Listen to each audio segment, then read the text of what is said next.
हिंदू धर्म में हैं अंतिम संस्कार के कई नियम, इनका पालन करने से आत्मा को मिलती है शांति। हिंदू धर्म में मृत्यु पश्चात अंतिम संस्कार के कई नियम होते हैं। इन नियमों का पालन करने पर मृतक की आत्मा को शांति मिलती है।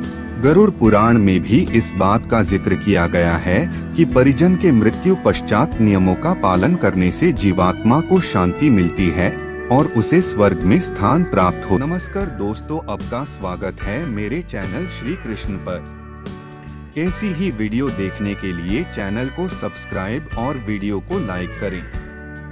मौत के बाद अंतिम संस्कार में न करें जल्दबाजी।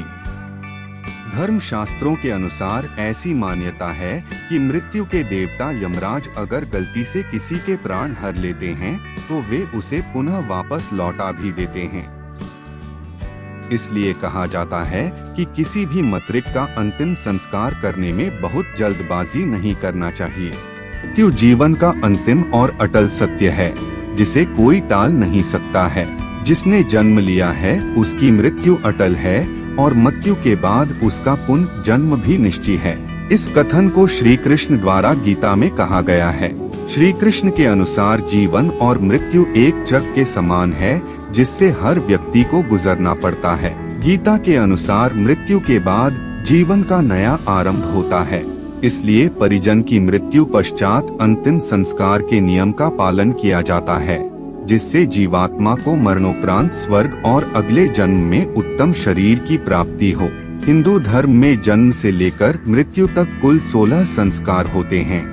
इनमें मृत्यु आखिरी यानी 16वां संस्कार होता है। मृत्यु संस्कार में मृतक की अंतिम विदाई, दाह संस्कार और आत्मा की शांति के लिए कई रीति रिवाज व नियम होते हैं। शास्त्रों में भी अंतिम संस्कार के नियमों का उल्लेख किया गया है।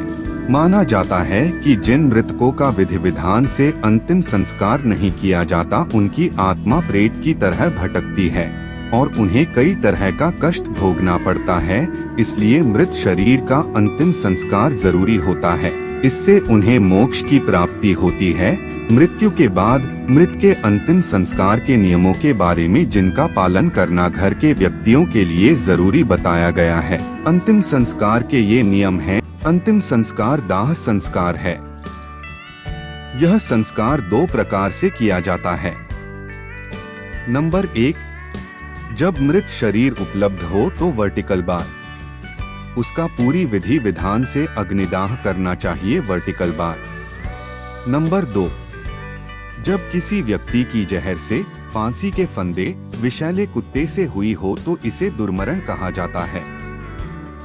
इन सभी स्थितियों में मृत्यु को सामान्य नहीं माना जाता और मृत्यु पश्चात दाह संस्कार के लिए पुतला दाह संस्कार विधि का प्रयोग किया जाता है। मृत्यु के बाद दाह संस्कार से पहले मृतक को स्नान कराया जाता है। इसके बाद उसके शरीर पर चंदन, घी और तेल का लेप लगाकर नए वस्त्र पहनाए जाते हैं। हिंदू धर्म में सूर्यास्त के बाद कभी भी दाह संस्कार नहीं किए जाते हैं। माना जाता है कि जिस व्यक्ति का अंतिम संस्कार सूर्यास्त के बाद होता है उसकी आत्मा परलोक में भटकती है। जो व्यक्ति शव को अग्नि देता है, इसे छेद किए हुए मटके में पानी भरकर शव की परिक्रमा करनी होती है और इसके बाद मटका फोड़ दिया जाता है। ऐसा करने से मृतक के साथ उसका मोह खत्म होता है। अंतिम संस्कार के समय मृत व्यक्ति के पुरुष परिजन मुंडन कराते हैं। यह मृत व्यक्ति के प्रति श्रद्धा और सम्मान प्रकट करना होता है। अंतिम संस्कार के बाद शव को पीछे मुड़कर नहीं देखना चाहिए।